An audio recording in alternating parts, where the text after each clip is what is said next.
ಅಂಗವಾಗಿ ನಗರದ ಮಹದೇವಪುರದ ಚಾಮುಂಡೇಶ್ವರಿ ದೇವಸ್ಥಾನದ ಸಮೀಪ ಅಷ್ಟಶಕ್ತಿ ಮಹಿಳಾ ಒಕ್ಕೂಟದ ವತಿಯಿಂದ ವಿವಿಧ ಕ್ಷೇತ್ರಗಳಲ್ಲಿ ಸಾಧನೆ ಮಾಡಿದ ಮಹಿಳೆಯರಿಗೆ ಸನ್ಮಾನ ಕಾರ್ಯಕ್ರಮವನ್ನು ಹಮ್ಮಿಕೊಳ್ಳಲಾಗಿತ್ತು.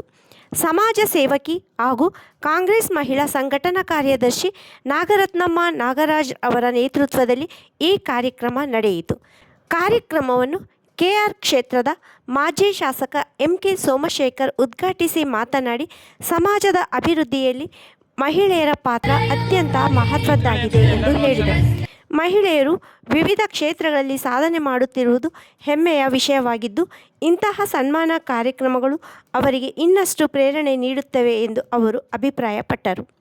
ಈ ಸಂದರ್ಭದಲ್ಲಿ ಜವರಪ್ಪ, ಮಹದೇವ್, ದೊರೆಸ್ವಾಮಿ, ಲಕ್ಷ್ಮಣಪ್ರಭು, ಕಮಲಾ, ನಟರಾಜ್, ಮಹದೇವಮ್ಮ, ಚಂದ್ರಶೇಖರ್, ಡಾಕ್ಟರ್ ಕಾವೇರಿ ಪ್ರಕಾಶ್ ಹಾಗೂ ಕ್ಯಾತನಹಳ್ಳಿ ಪ್ರಕಾಶ್ ಸೇರಿದಂತೆ ಅನೇಕ ಗಣ್ಯರು ಹಾಗೂ ಗೌರವಾನ್ವಿತ ಸದಸ್ಯರು ಕಾರ್ಯಕ್ರಮದಲ್ಲಿ ಭಾಗವಹಿಸಿ ಕಾರ್ಯಕ್ರಮವನ್ನು ಯಶಸ್ವಿಗೊಳಿಸಿದರು. ಕಾರ್ಯಕ್ರಮದಲ್ಲಿ ಆಶಾ ಕಾರ್ಯಕರ್ತೆಯರು, ಅಂಗನವಾಡಿ ಶಿಕ್ಷಕರು, ಮಹಿಳಾ ಪೌರ ಕಾರ್ಮಿಕರು ಸೇರಿದಂತೆ ವಿವಿಧ ಕ್ಷೇತ್ರಗಳಲ್ಲಿ ಸೇವೆ ಸಲ್ಲಿಸುತ್ತಿರುವ ಮಹಿಳೆಯರನ್ನು ಸನ್ಮಾನಿಸಿ ಗೌರವಿಸಲಾಯಿತು. ಆಚೆ ಹೋಗಬಾರ್ದು ಅಂತ ಮಕ್ಕಳನ್ನ, ಗಂಡಂದನ್ನ, ಈಗ ಕುಟುಂಬನ ಎಷ್ಟೇ ಹಣ ಬರುತ್ತೋ ತಂದ್ಕೊಡ್ತಾನೋ ಇಲ್ಲವೋ ಅದರಲ್ಲೇ ಅನುಸರಿಸ್ಕೊಂಡು ನೋವನ್ನ ಹೊರಗಡೆ ಬಿಟ್ಕೊಡ್ದಂಗೆ ತಾನೇ ಸಾಕ್ತಾ ಇರೋದ್ರಿಂದ ಕುಟುಂಬದ ವ್ಯವಸ್ಥೆ ಇವತ್ತಿನ್ನೂ ಭಾರತದಲ್ಲಿ ಇನ್ನೂ ಒಂದು ಹಂತದಲ್ಲಿದೆ.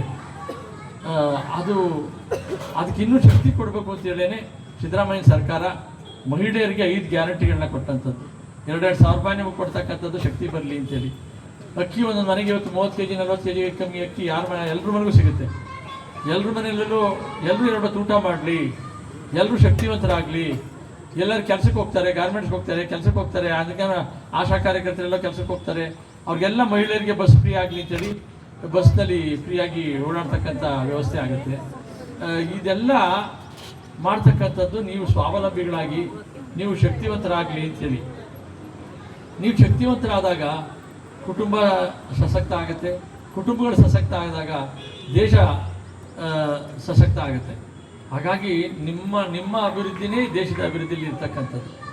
ಅದಕ್ಕಾಗಿ ಬಾಬಾ ಸಾಹೇಬ್ ಅಂಬೇಡ್ಕರ್ ಅವರು ಎಲ್ರಿಗೂ ಸಮಾನತೆಯನ್ನು ಸಹ ಕೊಟ್ಟರು. ಮಹಿಳೆಯರಿಗೆ ಹೆಚ್ಚಿನ ಆದ್ಯತೆಯನ್ನು ಕೊಟ್ಟರು. 5 ಜನ ಎಲ್ಲರೂ ಕೂಡ ಸಮನಾಗಿ, ಅಂದರೆ ಸಮಭಾವನೆ, ಯಾರು ಹೆಚ್ಚಲ್ಲ ಯಾರು ಕೇಳಲ್ಲ. ಸಂವಿಧಾನದಲ್ಲಿ ಪುರುಷನೂ ಹೆಚ್ಚಲ್ಲ, ಮಹಿಳೆಯರು ಹೆಚ್ಚಲ್ಲ, ಇಬ್ಬರು ಸಮಾನರು. ಆ ಸಮಾನವಾಗಿ ಹಕ್ಕುಗಳನ್ನ ಚಲಾಯಿಸಲಿ ಅಂತೇಳಿ ಗಂಡಂಗೂ ಒಂದೇ ಒಟ್ಟು, ಹೆಂಡತಿಗೂ ಒಂದೇ ಒಟ್ಟು, ರಾಷ್ಟ್ರಪತಿಗೂ ಒಂದೇ ಒಟ್ಟು, ರಸ್ತೆಯಲ್ಲಿರ್ತಕ್ಕಂಥ ಭಿಕ್ಷಕನಿಗೂ ಒಂದೇ ಒಟ್ಟು.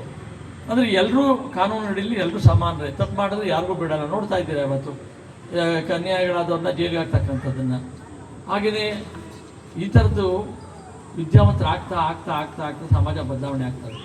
ಹಾಗಾಗಿ ಹೆಣ್ಮಕ್ಳುಗಳಿಗೂ ವಿದ್ಯಾಭ್ಯಾಸ ಕೊಡಬೇಕಾಗತ್ತೆ, ಗಂಡು ಮಕ್ಳಿಗೂ ವಿದ್ಯಾಭ್ಯಾಸ ಕೊಡಬೇಕಾಗತ್ತೆ. ಟಿ ವಿಗಳಲ್ಲಿ ಯಾರು ವೈಜ್ಞಾನಿಕ ವಿಚಾರಗಳನ್ನ ಹೇಳ್ತಾರೆ ಅಥವಾ ನಿಮ್ಮ ಮೊಬೈಲ್ನಲ್ಲೇ ಓಪನ್ ಮಾಡ್ಕೊಂಡು ನೋಡ್ಕೊಳ್ಳಿ. ಅಂಬೇಡ್ಕರ್ ವಿಚಾರ ಓದಿ, ಗಾಂಧಿ ವಿಚಾರ ಓದಿ, ಬುದ್ಧನ ವಿಚಾರ ಓದಿ, ಅಂಬೇಡ್ಕರ್ ವಿಚಾರ ಓದಿ.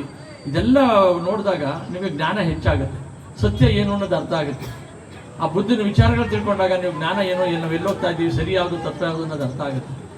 ಅದು ಬಿಟ್ಬಿಟ್ಟು ಆ ಬೇಡದೆ ಸೀರಿಯಲ್ಗಳು ನೋಡೋದ್ರಿಂದ ಯಾರಿಗೂ ಒಳ್ಳೇದಾಗೋದಿಲ್ಲ. ಮನೆಯಲ್ಲಿ ಸೀರಿಯಲ್ ನೋಡ್ತಾ ಇದ್ರೆ ಆ ಮಗು ಓದ್ಕೊಳಕ್ಕಾಗಲ್ಲ. ಆ ಸೀರಿಯಲ್ನಲ್ಲೇ ಬರೋದೆಲ್ಲ ಒಂದಾದರೂ ಒಳ್ಳೇದು ಬರೋಲ್ಲ.